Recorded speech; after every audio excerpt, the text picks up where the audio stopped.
decir, así como Jonás estuvo en el vientre del pez 3 días y 3 noches, yo, el Hijo del Hombre, estaré en el vientre de la tierra 3 días y 3 noches. Luego, esa señal no era para nosotros hoy en día, sino era la señal que iba a caracterizar la generación de los tiempos de Cristo. Y la señal de nuestra generación, ¿cuál es? Porque si no es la primera venida, si no es la muerte y la resurrección, ¿cuál es? ¿O cuáles son las señales, las características de nuestra generación? Dice la Biblia que una de las señales será como los días de Noé. ¿Conocéis a Noé? ¿Sabéis de quién hablo? Pobre hombre, ¿eh?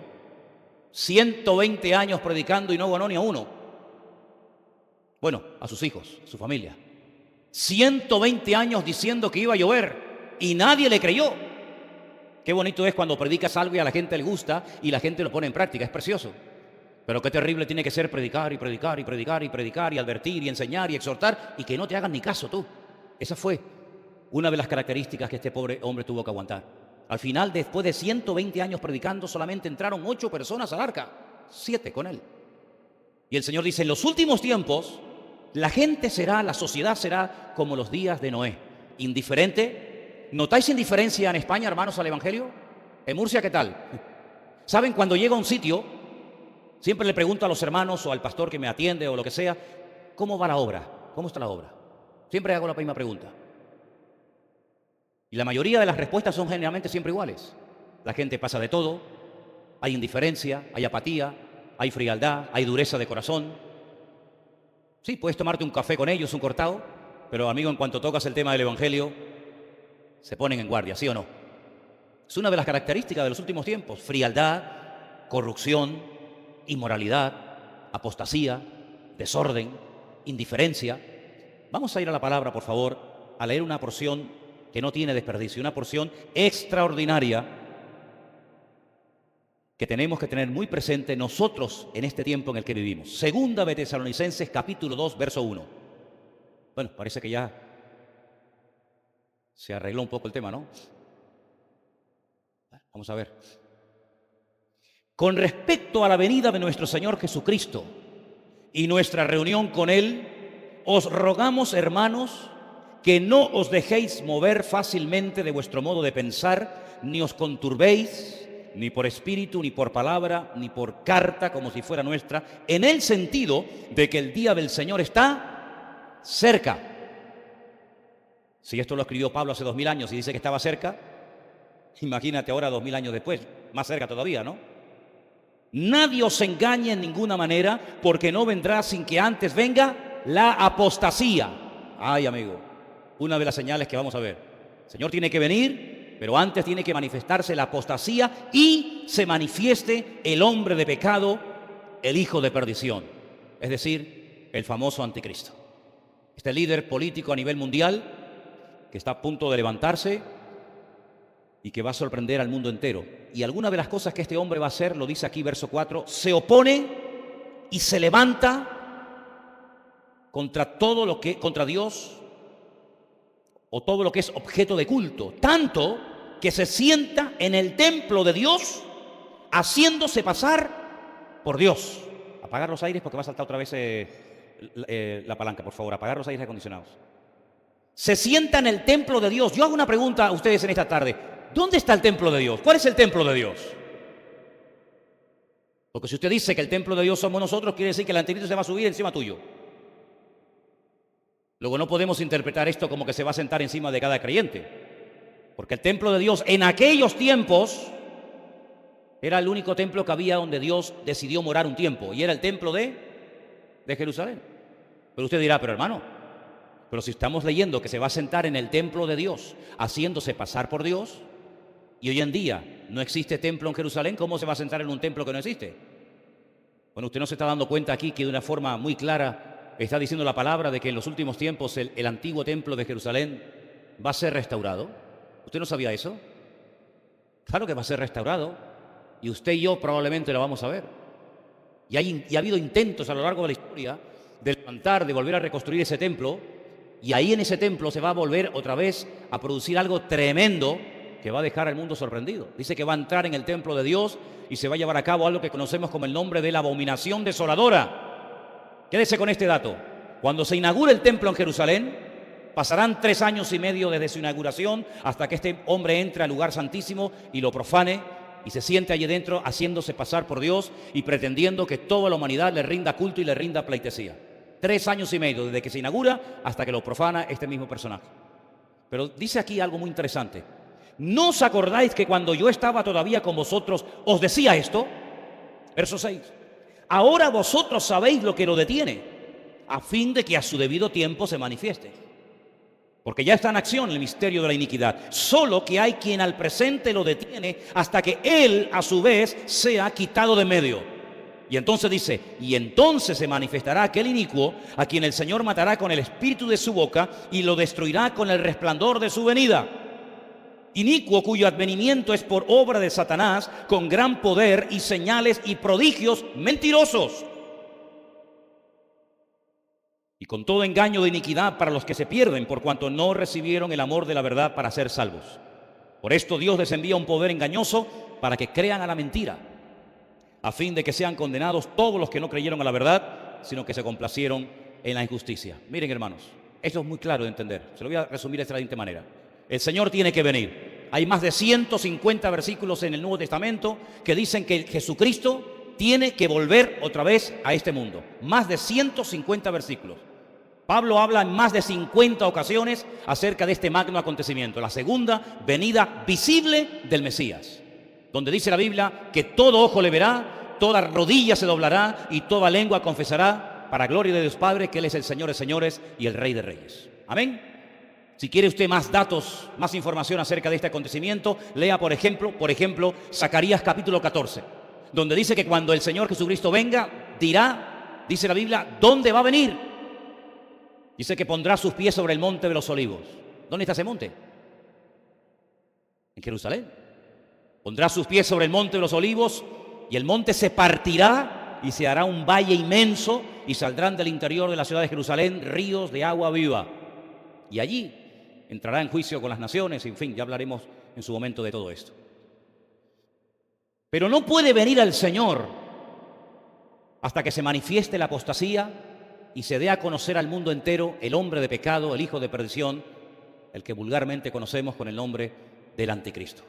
La Biblia no revela el nombre propio de este hombre, pero da más de 300 detalles acerca de cómo es o de cómo será, para que cuando aparezca en escena mundial usted sepa reconocerlo y no se deje engañar, porque dice la Biblia que una de las artimañas que utilizará será precisamente el engaño, la manipulación.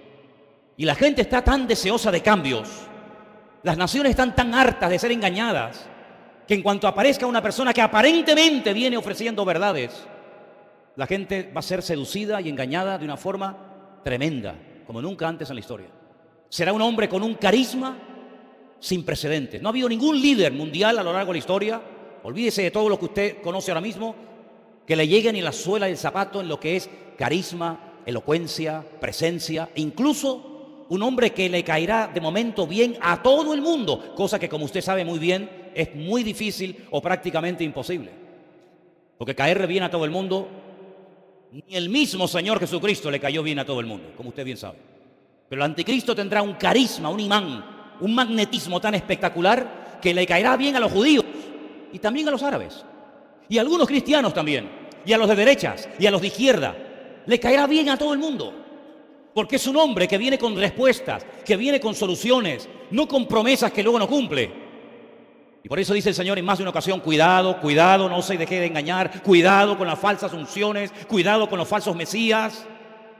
Porque dice la Biblia que llegará un momento en el que el mundo estará clamando a gritos, que se levante ya, por favor, alguien que arregle la economía, que arregle el desorden, que arregle el caos. Y este hombre viene teóricamente a solucionarlo todo. Permítame, hermano, si usted se ofende por esto que le voy a decir ahora, pero estamos rodeados de políticos que son una pandilla de inútiles, la mayoría de ellos. La mayoría de los políticos, por lo menos que tenemos en España, la mayoría son unos inútiles. La mayoría de los políticos que hay hoy en día en el mundo son de muy bajo nivel, de muy bajo nivel. Personas que no les cuesta nada prometer y hablar y tratar de levantar una falsa expectativa, pero que a la hora de la verdad el resultado, el fruto que dejan es muy malo o prácticamente ninguno. Sin embargo, este hombre dice que tendrá poder, tendrá autoridad, Satanás lo va a ungir, Satanás lo va a respaldar, el infierno lo va a apoyar de tal manera que, repito, le caerá bien a mucha gente. Y vendrá en un tiempo, dice la Biblia, lo hemos leído, de gran apostasía. ¿Eso qué es? ¿Qué es la apostasía? Bueno, la Biblia nos enseña que la apostasía es, en primer lugar, se produce en un ambiente de caos, de desorden, de disturbios, de violencia, de agresividad, pero dice también de enfriamiento. ¿Han leído esa palabra ustedes en la Biblia? Y por haberse multiplicado la maldad, el amor de muchos se enfriará. Por ejemplo, la iglesia de la Odisea, que es la última que se menciona en la lista de 7, dice que es una iglesia rica, una iglesia pudiente, pero una iglesia que tiene una característica que se le vuelve en su contra, y es la tibieza. El Señor Jesucristo dice, no sois ni fríos, no sois ni tibios. Permítame, ¿conocen hermanos así? ¿Conocen creyentes así? ¿Conocen ministerios así? ¿Conocen denominaciones así? Cantidad, hermanos. Vivimos en unos tiempos de una apatía, de una indiferencia. Y el anticristo se levanta precisamente en ese caldo de cultivo, en ese ambiente de frialdad, de indiferencia, de pasotismo. Y viene apoyado y viene avalado y viene, digamos, apuntalado por otro personaje del cual habla mucho la Biblia. Y es el que la Biblia llama el falso profeta. Profeta pero falso. Porque usted sabe que en la Biblia hay verdaderos profetas, pero también hay muchos falsos profetas. ¿Y cuántos falsos profetas se han metido en muchas congregaciones? Y empiezan a endulzar los oídos de la gente y empiezan a profetizarle a la gente lo que en el fondo la gente quiere oír. Y serás importante y tendrás no sé qué y tendrás un ministerio maravilloso y viajarás por aquí y serás reconocido y tu iglesia no sé qué. ¿Cuántos falsos profetas han hecho desastres en las congregaciones, verdad? Sin santidad, sin poner tu vida en orden, sin buscar de Dios, sin oración. Te ofrecen todo a cambio de nada. ¿Qué te parece? Venga, vamos a recibir unción, vamos a llenarnos del Señor, vamos a gozarnos en el Señor. No importa si vives en desorden, no importa si vives en pecado, no importa si no te hablas con el hermano que está sentado a tu lado, no importa si has humillado a tu mujer hace media hora antes de venir a la iglesia, no importa si no eres una persona espiritual, no importa, el Señor te ama y te quiere bendecir y todo a cambio de nada. Ese es el mensaje que cae bien en las congregaciones. Ese es el mensaje de muchos que se llaman profetas, que vienen a las iglesias y te dan todo, ¿verdad? Vengan, hermanos, vengan adelante, vamos a orar. Ahora levanten la mano y voy a orar, a soplar o le doy con la chaqueta. Algunas veces me han preguntado, hermano, ¿por qué hay pastores que cuando oran y le tiran la chaqueta a la gente se cae? Y le digo, porque dentro de la chaqueta tienen una llave inglesa. Y claro, te mete un chaquetazo de esos y caes como una pelota al suelo, ¿no? Es una broma, ¿no? Pero ¿saben una cosa, queridos hermanos? Vivimos en unos tiempos muy peligrosos, muy peligrosos. ¿Saben cuánta gente está dispuesta a pagar con tal de que su hijo sea sanado, con tal de que su marido vuelva otra vez con ella, con tal de que su matrimonio sea restaurado? ¿Saben cómo se han levantado los santeros, los brujos, los centros esotéricos? Esta gente que cuando le llamas por teléfono lo primero que te preguntan, porque sabe mucho, tienen un discernimiento espiritual tremendo, no sabes ni cómo te llamas. Lo primero que te pregunta es, ¿cómo te llamas? Tú sabrás. ¿Estás casado o soltero? Míralo ahí. Míralo ahí. Ya empezamos mal, no sabe ni cómo me llamo y me quiere arreglar la vida. Qué increíble, ¿no? Pues dice la Biblia que vendrá la apostasía. El amor de muchos hermanos se enfriará. ¿Saben que la mayoría de las sectas, como por ejemplo Testigos de Jehová, Mormones y otras, ¿saben que fueron fundadas por ex pastores evangélicos? ¿Sabían ustedes eso? Es tremendo, ¿eh? Es tremendo, ¿eh? Gente que fueron pastores, siervos de Dios, pero que pasó algo en su vida, que decidieron irse por libre. Eso aquí en España no se ve, ¿verdad? En España todo el mundo se sujeta, todo el mundo obedece, no hay ningún problema. ¿Cuántas personas se han levantado, se han enfadado con la iglesia, con el pastor, con la mujer del pastor, con el líder de jóvenes o con quien fuera? Y a los 2 días, a la semana, te enteras de que ha abierto una iglesia y ahora es pastor. Y tú dices, ¿pero cómo puede ser esto? Pues si el otro día estaba en la iglesia y ahora es pastor. Porque tenía un garaje, sacó los coches y la moto que tenía dentro, compró 20 sillas, se compró una chaqueta y una corbata y puso un cartel fuera, iglesia evangélica, y ahora es el pastor fulano de tal. Y no ha leído ni la Biblia completa en su vida. Pues esto lo vamos a ver. Ahora estaba yo en Guadalajara y cuando iba a entrar a la iglesia, veo que, hermanos, pero así como les digo, la iglesia estaba aquí y a 20 metros enfrente veo otra iglesia y le digo a la esposa del pastor, hermana, pero la iglesia no es allí. Dice, no, la iglesia nuestra es esta. Digo, pero es que allá hay otra. Dice, no, y allá hay otra, y allá hay otra. Y es un barrio chiquitín que hay 5 iglesias.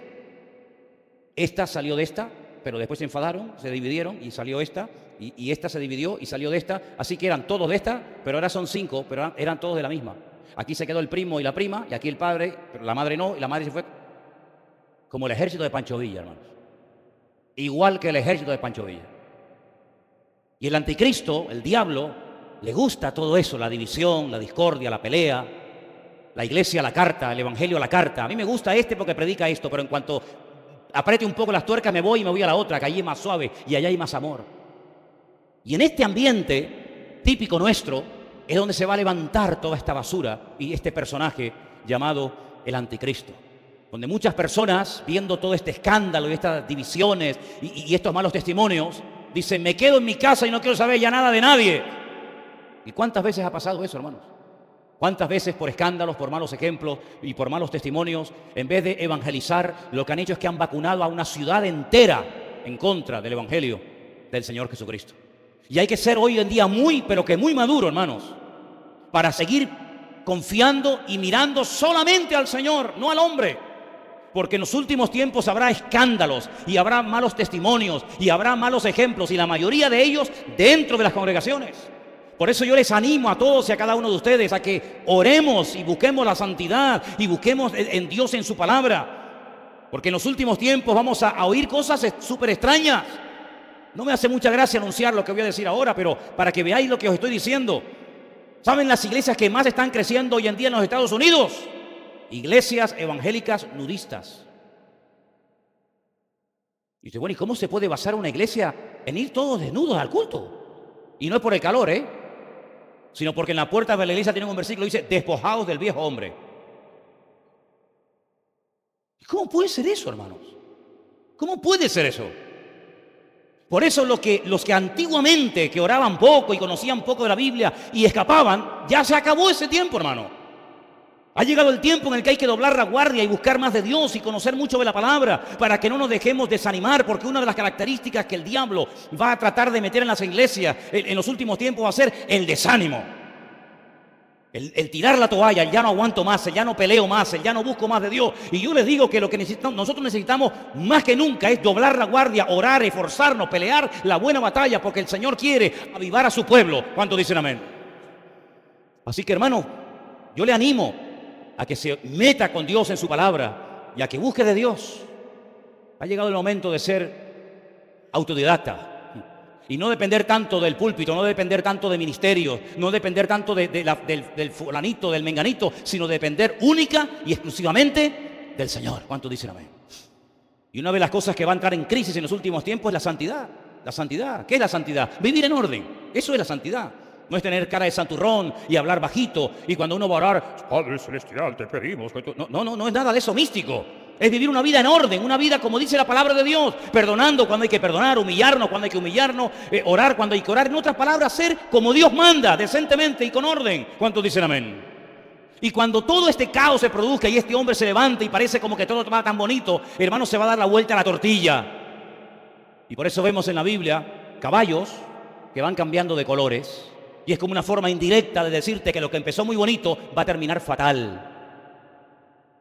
Y aquel templo que llevan tantos siglos orando para que se reconstruya va a ser profanado y comenzarán las cosas a ponerse difíciles y este hombre va a ser de las suyas. Y entonces nos dice la palabra de Dios que en aquel tiempo el pueblo que conoce a Dios se esforzará, el pueblo que tiene sus raíces en la palabra de Dios soportará y podrán caer por un lado y por otro, por los que tengamos la mirada y la confianza puesta en el Señor, permaneceremos fieles y firmes hasta la muerte.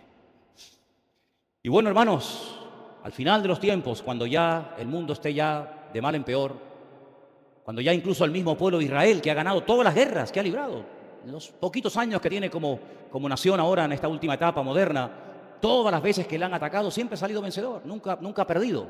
Hombre, claro, ha habido víctimas, ha habido bajas humanas, pero siempre ha ganado. Pues llegará un momento cuando el mismísimo pueblo de Israel, un país tan pequeño pero tan poderoso al mismo tiempo, en todos los aspectos, se verá con la soga al cuello. Y aquellos que le han tratado de favorecer y de ayudar y de apoyar lo dejarán más solos que la una. Y se llevará a cabo una tremenda batalla en un valle hermoso, se llama el Valle de Jezreel o el Valle de Megiddo. Y allí millones y millones de seres humanos pelearán los unos contra los otros. En aquel valle donde Napoleón dijo, cuando llegó, desembarcó en Jafo, y llegó a aquel valle, dijo, este es el valle perfecto para librar a cabo una gran batalla. En ese valle se llevará una batalla sin precedentes. Israel será atacada por tierra, por mar, por aire. Árabes, europeos, de todas las naciones de la tierra irán y pelearán en ese valle. La sangre dice que llegará hasta la altura de los frenos de los caballos. Cuando la guerra se termine estarán más de 7 años quemando armamento, 7 meses enterrando muertos, una masacre sin precedentes. Y será en aquel momento cuando el pueblo de Israel se vea con la soga al cuello, cuando dice la Biblia que mirarán al que traspasaron y lo verán venir en la nube, y el Señor Jesucristo pondrá sus pies sobre el monte de los olivos y reinará sobre la casa de Jacob para siempre, y su reino no tendrá fin. ¿Cuántos dicen amén? Así que vamos a entrar en unos tiempos muy complicados, vamos a entrar en unos tiempos donde aparentemente como que no está pasando nada, pero hermano, este mundo es un polvorín que en cualquier momento explota y sale todo por los aires. Y por eso una de las cosas que yo quiero pedirles a todos y a cada uno de ustedes en esta tarde es que, hermanos, vivan una vida cristiana consecuente. No vivan desde la teoría, no vivan vidas light. Me congrego cuando quiero, leo cuando quiero, hago lo que me da la gana, pero el Señor sí, que siempre me bendiga, que siempre me ayude, que siempre me respalde. No, hermano. Ha llegado el momento de verdad de vivir vidas santificadas, vidas comprometidas, vidas donde vamos en serio con el Señor, peleando no cualquier batalla, no metiéndonos en historias y después pidiendo, Señor, socorro, ayúdame, que me he metido en otro lío, sino peleando la buena batalla, como dice la Biblia. Y consultando, por favor, consultando, no informando, que no es lo mismo, aparentemente, pero no es lo mismo, ¿eh? No es lo mismo que un hijo te llegue y te diga, papá, que mañana me voy de casa. No es lo mismo que te diga un hermano, hermano, ora por mí que mañana voy a hacer un negocio. No es lo mismo informar que consultar. En el fondo, ¿qué es lo que queremos hacer, hermanos? ¿Nuestra voluntad o la voluntad del Señor? Nuestra voluntad puede estar equivocada, ¿sí o no? Pero Romanos 12:1 dice, presentad vuestros cuerpos en sacrificio vivo. Bueno, previamente dice, no os conforméis, no seáis conformistas, no os conforméis a este siglo, sino renovaos por medio de la renovación de vuestro entendimiento para que podáis comprobar la buena voluntad de Dios, que es santa, agradable y perfecta. Por eso es muy bueno consultar a Dios. Señor, ¿qué opinas tú de esto? Señor, ¿compro o vendo? ¿Me voy o me quedo? ¿Me levanto o me siento? ¿Hablo o me callo? Consultar con Dios. No te fíes, no te apoyes en tu propia prudencia. Fíate del Señor de todo tu corazón. Encomienda al Señor tu camino, confía en Él y hará. ¿Qué te voy a decir yo que no sepas? Pero consultar con el Señor. No tener fe en la fe, porque hay creyentes que tienen mucha fe, pero en su fe. ¿Me entendéis? Tengo una fe tan grande que creen que la fe es la llave maestra, que le abre todo a vida y por haber, y que Dios está a tu entera disposición 24 horas al día, como el cajero de la Caixa. Que llegas a las 3 de la mañana y sacas dinero, o a las 2, o a las 10. No. Somos nosotros los que tenemos que estar a la entera disposición y el servicio del Señor 24 horas al día, ¿sí o no? Por supuesto, hermano, por supuesto. Y si el Señor cierra una puerta, no te enfades. Si no se dio aquello que tanto anhelabas tener, no pasa nada. Sabe Dios, el Señor, cerrándote aquella puerta, de menudo lío te libró. ¿Cuántos dicen amén? ¿No dice Eclesiastés que mejor el fin del negocio que el principio del mismo? Algunos se alegran cuando empiezan el negocio, otros se alegran cuando, por fin me quité este rollo de encima. Pues la Biblia dice, mejor el final del negocio que el principio del negocio. Si oras al Señor, espera en el Señor, no te precipites, no te adelantes, deja que el Señor te abra puertas. No las abras tú con tu sabiduría humana, con tu experiencia, con tu no sé qué, sino espera en el Señor. Y si no se abre la puerta, no pasa nada. El Señor tiene algo mejor. ¿Cuántos dicen amén?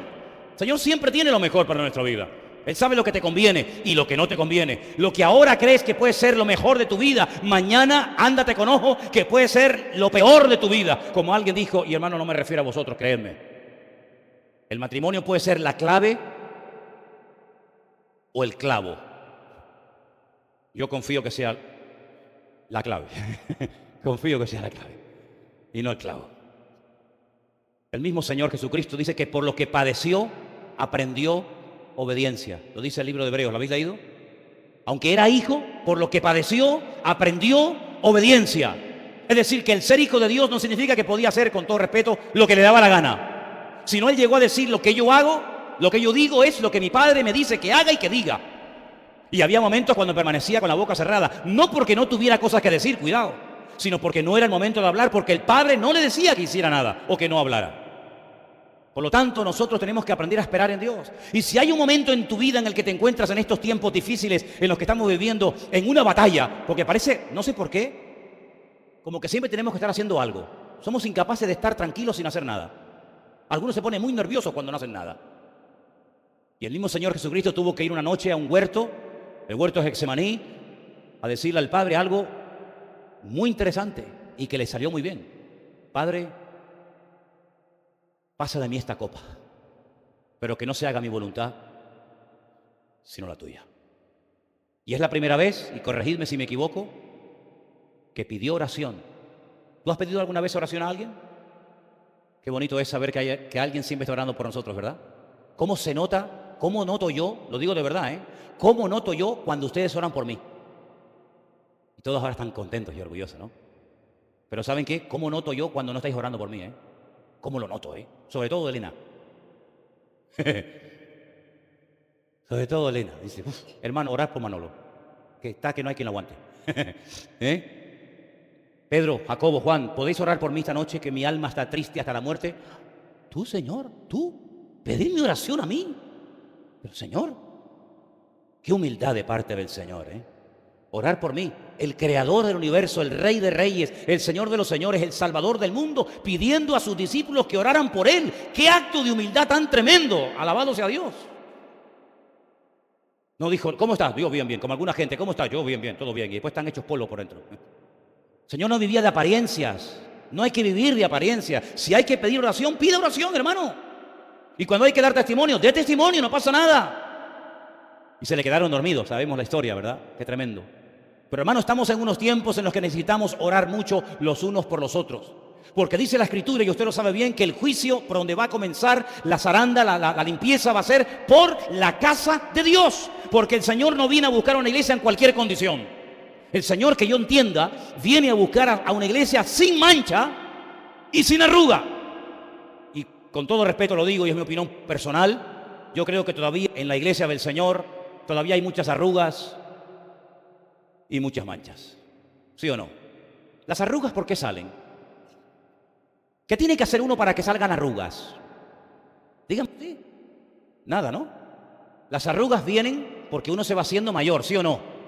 Pues si el Señor viene a buscar una iglesia sin arrugas, es porque quiere una iglesia joven, una iglesia renovada, no una iglesia vieja, una iglesia enferma, una iglesia en una pésima condición. Viene a buscar una iglesia con vitalidad, no viene a buscar una iglesia medio moribunda, media muerta. Viene a buscar una iglesia renovada y viva. ¿Cuántos dicen amén? ¿Y qué tiene que hacer uno para mancharse? Hombre, para limpiarse uno tiene que hacer muchas cosas. Pero ¿y para mancharse?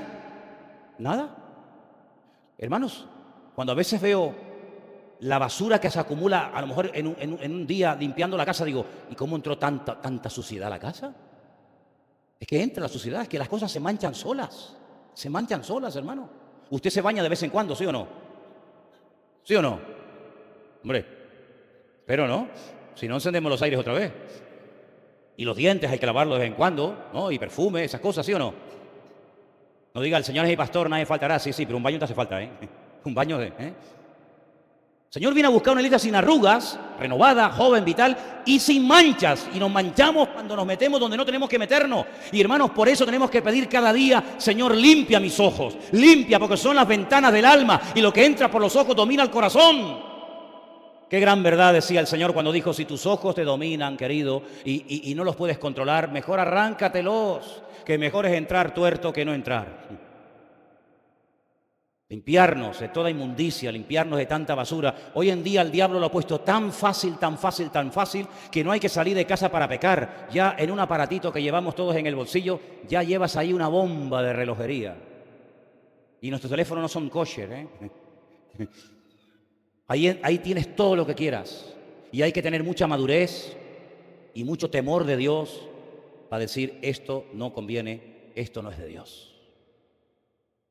Y cuando una persona es madura, tiene que tener, dice que por el uso y por la práctica, dice Hebreos, los sentidos desarrollados de tal manera que sabe discernir, sabe interpretar en todo momento lo que conviene de lo que no conviene. ¿Y quieres saber si eres maduro? ¿Quieres saberlo, hermano y hermana? ¿Quieres saber si has crecido y madurado en el Señor? ¿Qué haces cuando nadie te ve? Cuando no tienes que te hace sombra, al que te vigila, cuando nadie te ve. Bueno, quiero decirte que cuando nadie te ve, siempre hay alguien que te ve. Y son los ojos del Señor. ¿Qué haces cuando estás solo? Ay, hermanos, vivimos en unos tiempos difíciles y peligrosos porque una de las cosas que estamos viendo de una forma tremenda es ver que el elemento básico que sustentó a la humanidad durante décadas y generaciones, como era la familia, se está desmoronando de una forma terrible. La familia ha entrado en crisis. Y hoy en día un padre que le llame la atención a un hijo, a una hija por algo que está haciendo o mal, o viendo haciendo mal, puede terminar siendo denunciado por su propio hijo y puede terminar perdiendo la patria potestad y la custodia de sus propios hijos. ¿Qué te parece, amigo? El mundo al revés. El mundo al revés. Donde antes llovía, ahora hay sequía. Donde antes no llovía, ahora hay inundaciones. Donde antes nevaba, ahora hay calor. Donde antes había calor, ahora nieva. Antes mandaban los padres y tenían autoridad sobre los hijos, ahora son los hijos los que dicen a papá, cállate que tú no sabes nada. ¿O no te ha pasado eso?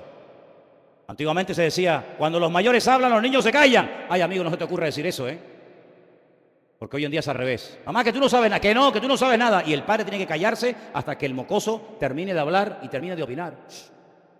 Sin embargo, en la Biblia nuestra dice que los que tienen que honrar son los hijos a los padres y no los padres a los hijos. Eso dice la Biblia. Pero vivimos en tiempos donde los principios se han perdido. Cuando miras a una persona, lo tienes que mirar muy bien de arriba abajo porque no sabes con quién estás hablando. Si lo tratas de él o de ella o no sé de qué. El otro día yo hablaba con una persona y lo estaba tratando como una mujer. Y después resulta que le miré así las manos y digo, ahí va. Este me da un guantazo y me parte a la mitad. Y era un hombre, tú. Pero cualquiera dice algo acerca de eso. Cualquiera dice algo. Ahora yo iba en el barco a la península y durante la noche hacían espectáculos en un barco donde uno va a lo que va, de drag queen, de homosexuales, de lesbianas allí delante de los niños, delante de todo el mundo como si nada. Y la gente aplaudiendo y participando. Algo terrible, algo terrible. Pero no digas nada en contra de eso, porque estás caducado. Eso es de la época de antes. Ya hoy en día todo ha cambiado y diferente. Hermanos, nuestro patrón, nuestra regla de conducta es la palabra de Dios. Y Dios ama a todo el mundo, claro que sí, faltaría más. Ama a los asesinos, ama a los violadores, ama a todo el mundo. Pero lo que no ama a Dios de nadie es su desorden y su pecado. Y por eso tuvo que venir el Señor Jesucristo a este mundo, para restaurarnos, para ayudarnos, para bendecirnos. Y el cambio empieza cuando tú reconoces que necesitas cambiar. Porque el único que nos puede cambiar, dicho sea de paso, es nuestro Señor Jesucristo. Quiero terminar diciendo algo. Señor Jesucristo dijo antes de marcharse de este mundo algo muy importante. Dice, mi paz os dejo, mi paz os doy, no como el mundo la da. Eso quiere decir que vamos a tener que recurrir mucho y pedirle la paz, el equilibrio al Señor para poder vivir vidas cristianas victoriosas y bendecidas en los últimos tiempos. Y ha llegado el momento, hermanos, cuando el Señor nos ha demostrado muy claramente algo que yo creo que tenemos que tener grabado a fuego en nuestros corazones, y es que Dios es fiel y nunca abandona a sus hijos. ¿Cuántos dicen amén? Dios es tremendamente fiel. Te pueden tirar, te pueden botar de un trabajo, puedes perder amigos, puedes perder salud, te pueden engañar, te pueden calumniar, lo que tú quieras. Pero nuestro Dios ha prometido estar con nosotros todos los días hasta el fin del mundo. Y solamente quiero recordarles algo que ustedes saben ya y conocen perfectamente. El pueblo de Dios estaba acampado en un momento determinado en el desierto. Era un tiempo muy complicado.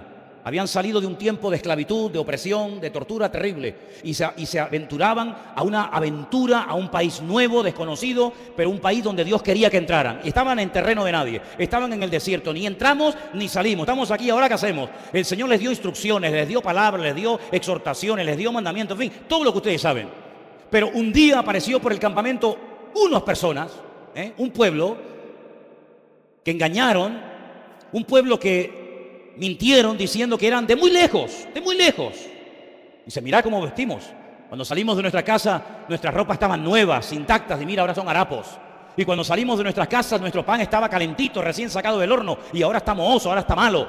Por lo tanto, no tengáis miedo, no somos vecinos vuestros, venimos de lejanas tierras y queremos pactar con vosotros, queremos adaptarnos a vuestra cultura, queremos ser amigos. Y Josué, que no era un tonto, que era un hombre que había estado 40 años aprendiendo nada más y nada menos que de Moisés, el gran varón de Dios, dice que pactó con ellos y le dijo, bueno, pues si son de lejos, y no son enemigos y no vienen con malas intenciones, pues venga, vamos a llevarnos bien. La Biblia dice que todo tenemos que ponerlo delante de la presencia del Señor, esperar una respuesta de parte de Dios, consultar con el Señor, etcétera, etcétera. Por no consultar con el Señor, metieron la pata, pactaron con el enemigo. Al día siguiente se enteraron de que de lejanas tierras nada, vivían al lado de ellos. Pero como ya habían empeñado la palabra, no pudieron romper el pacto que habían recién hecho con ellos. ¿Os dais cuenta, hermanos, como un gran varón de Dios llamado Josué, por no consultar con el Señor y esperar respuesta divina, fue engañado? ¿No te das cuenta que en los últimos tiempos nosotros también, si no ponemos nuestra confianza y nuestra mirada única y exclusivamente en el Señor y en su palabra, también podemos ser engañados?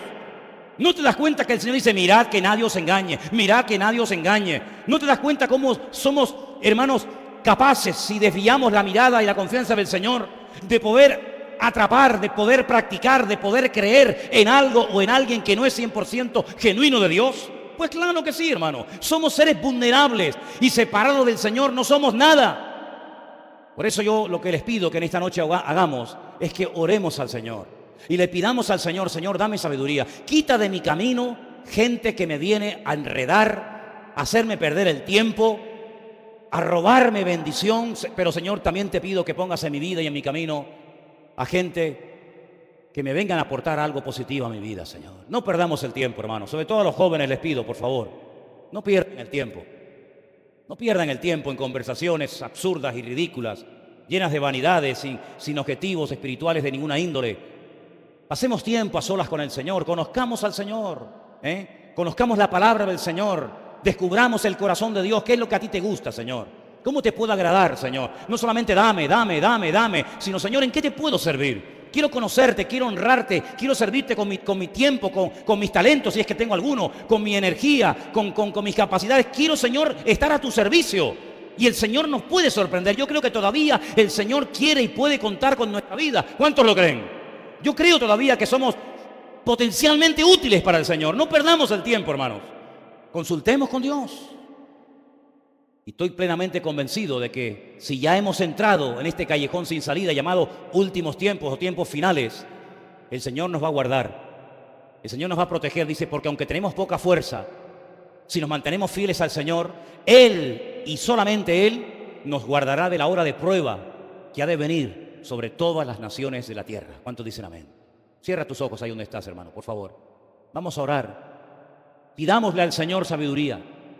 Pidámosle al Señor que abra nuestros ojos, que hoy se ha cantado esa canción, abre mis ojos, Señor, para que no seamos víctimas de falsas enseñanzas, de falsas doctrinas, de historias extrañas y raras que aparentemente suenan muy bonitas, pero que su fin son muerte.